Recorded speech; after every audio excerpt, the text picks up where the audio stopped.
সোজা সোজা সোজা দেখবেন সামনের দিকে।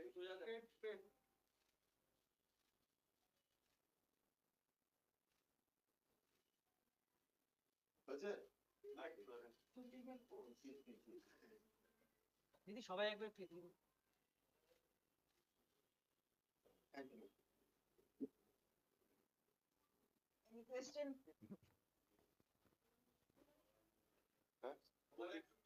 হ্যাঁ নিশ্চয়ই, যে আমরা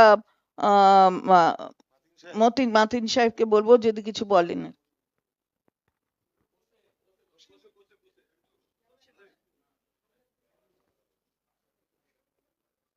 ধন্যবাদ আমার অত্যন্ত শ্রদ্ধাভাজন পার্থ ভৌমিক জি এবং চন্দ্রিমা ভট্টাচার্য জি এবং বিভিন্ন মিডিয়ার সম্মানিত সাংবাদিক মণ্ডলী। আজকে আমার সম্পর্কে পার্থদা যতটুকু বলেছেন বাস, আমি বিরাট কিছু নই, তবে আমার শিক্ষাগত পড়াশুনো করতে করতে আমি এই জগৎ থেকেই কাজটাকে একটু ভালোবাসতাম বলে সেবা শিক্ষা এই নিয়ে আমি কাজের জগতে ঢুকে যাই।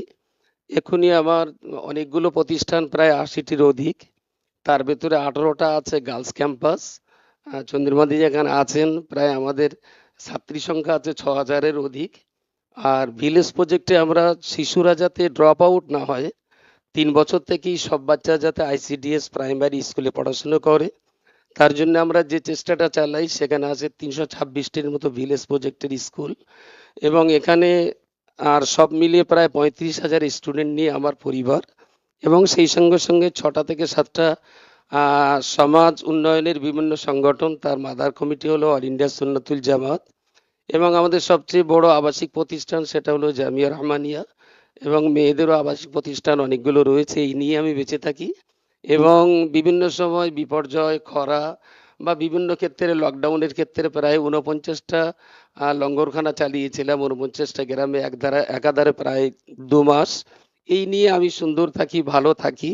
তবে তার মাঝখানে আজকের দিনে যেটা অত্যন্ত গুরুত্বপূর্ণ হয়ে দাঁড়িয়েছে, আজকে কোনো রাজনৈতিক সমস্যা সমাধানের জন্য এটাই বড় কথা নয়, বরং বাংলা আজকে একটা বিরাট হুমকির মুখী।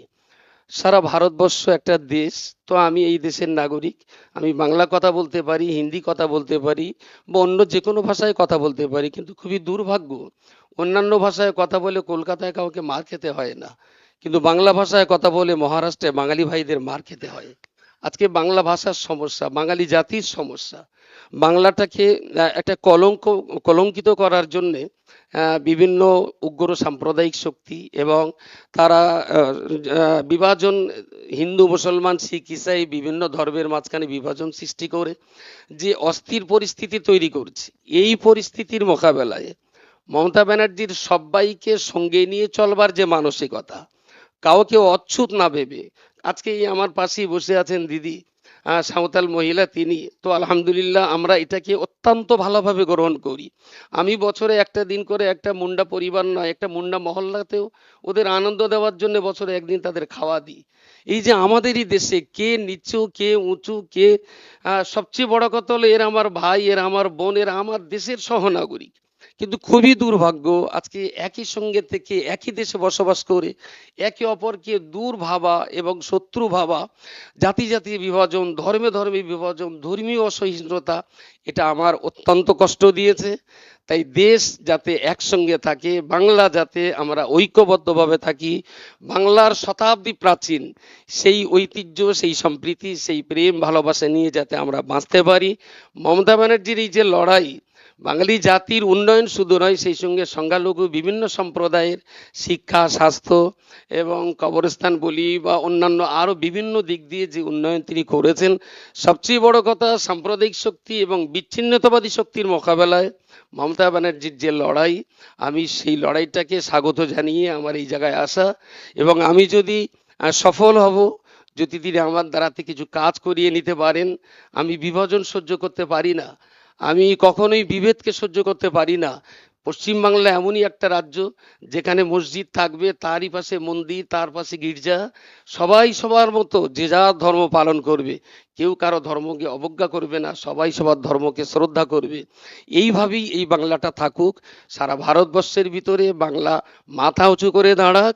তাই বাংলার সম্প্রীতি, বাংলার সাহিত্য, বাংলার কৃষ্টি কালচার যাতে ভারতবর্ষের কোথাও অপমানিত না হয়, সারা বিশ্বের বুকে বাংলাকে আমরা মাথা উঁচু করে দাঁড় করাতে পারি।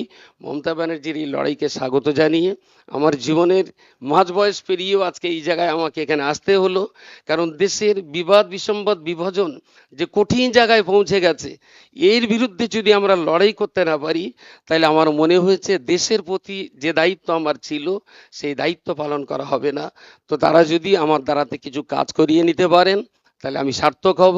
যারা আজকে এখানে এসেছেন সবাইকে ধন্যবাদ জানিয়ে, সাধুবাদ জানিয়ে, মমতা ব্যানার্জির এই কর্মকাণ্ডের আমি আরো উন্নয়ন কামনা করে সবাইকে ধন্যবাদ জানিয়ে ছোট্ট কথা শেষ করছি।